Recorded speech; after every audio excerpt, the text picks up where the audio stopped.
So we're again now looking at another organization, one that is publicly listed, Unilever. And Unilever is getting credit for being one of the leading organizations globally to embrace what I would say a bagel concept of management, reducing its impact on the environment, increasing in some way, they state that as BHAG, the kind of well-being of all the people that they're interacting with, which is unheard of because they're not talking profit. Right. And in many ways, they have become more profitable as a result of it, right? Which is kind of ironic because most people in their mindset, they think that if you do these kind of things, you're going to lose profitability. You're not going to be valuable anymore.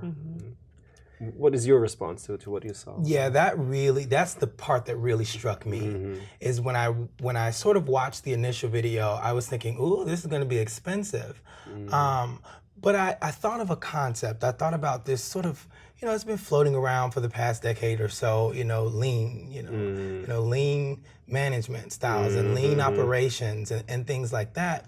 And I thought, what's more lean than trying to reduce your carbon footprint or trying to, reduce the amount of non-renewable resources that you consume.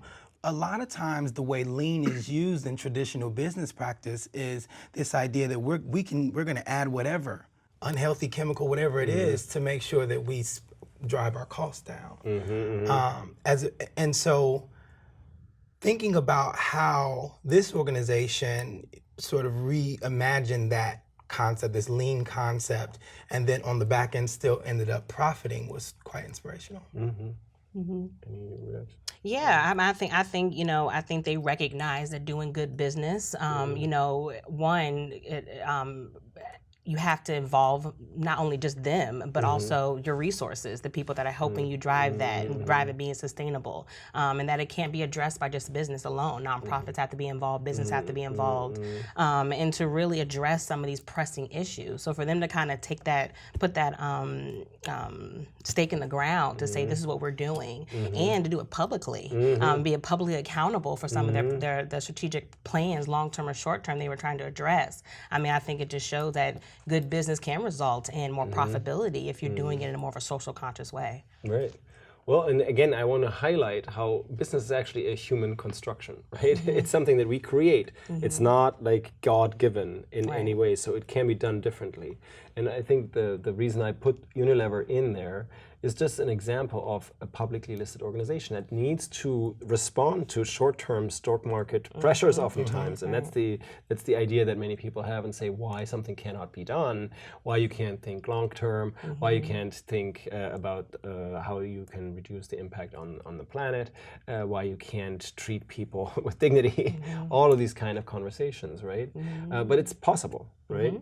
And anything else that stuck out for you? Because the organization was quite different before Paul Pullman, the leader, longtime leader, was taking it on. Yeah, I also sort of like the person-centered approach, because a lot of the, with the donut approach, it's in part to say, or the bagel approach, it's in part to say, like, let's make sure we're sustaining our environment and put these environmental protections in place. But, this organization made a point to say we're going to employ more women, and so there's this social justice element that I saw in it. So there is this sort of environmental justice sort of coupled with this social justice. I thought that was pretty fascinating, which is another thing, right? We believe that diversity and inclusion in an organization is it costs us money, right? That's a belief that we have, but in many ways, it could end up profiting. We could end up profiting from having diverse insights and diverse perspectives. To your point, it's the business is a human construction, and it can be whatever we want it to be. Right. And what you're saying is, like, of course, from the one end, in the traditional way, it could be costing. And that's the trade-off illusion that many people get into and lapse into, is that many of these things are only to be done with the efficiency and effectiveness standards of the past, of short-term profit maximization. On the other hand, many of the bigger reasons why organizations are there to last, why they exist, is because they provide benefits to society, to humans, to us, right? And what benefit is there if we are maximizing short-term efficiency with chemicals or something just to reduce cost if it hurts people? If it hurts the environment. Every kid will tell you that makes no sense, right? And we've sort of unlearned these kind of things by very sophisticated education in many ways, business education, and now we're sort of trying to unlearn this, and many people have to unlearn this in different ways to understand the power of what they actually can do and shift and change. Right? And Paul Pullman came into this organization and pretty quickly shifted it.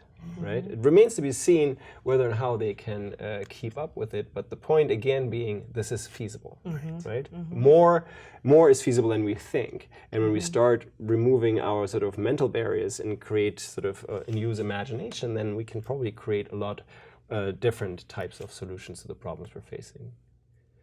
So I want to turn back to you and just suggest, keep tapping into imagination and understand that when you're studying business, when you're studying management, that there are many ways of looking at that. And that it's important to just understand maybe that problems are around. What kind of problems you want to focus on is critical. And that problem solving is a way of understanding good management.